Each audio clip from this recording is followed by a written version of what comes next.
Reactions then coming in, leaders describing of the sequence of events of what really happened on the floor of the House. But we're cutting to some visuals that are coming in, and these are in fact the forensic teams that are on ground zero, that are collecting the remnants, the evidence to take it back to the labs to try and understand what is the kind of substances that were used, what were the products that were used. As we pointed out, multiple authorities have already swung into action. 4 individuals have already been detained, 2 from inside and 2 from outside.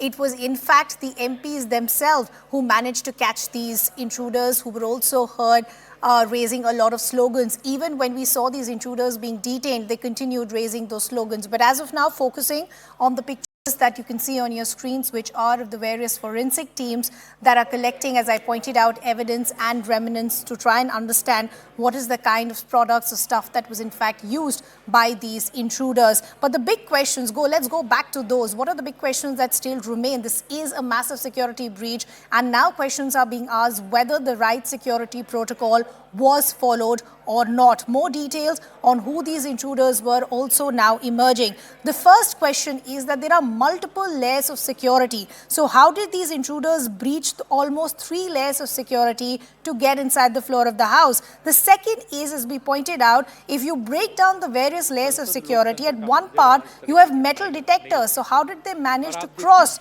those metal detectors without being caught? The third big question is, were the intruders frisked as per the security protocols? Many within the opposition are raising questions as far as the lack of security protocols being followed.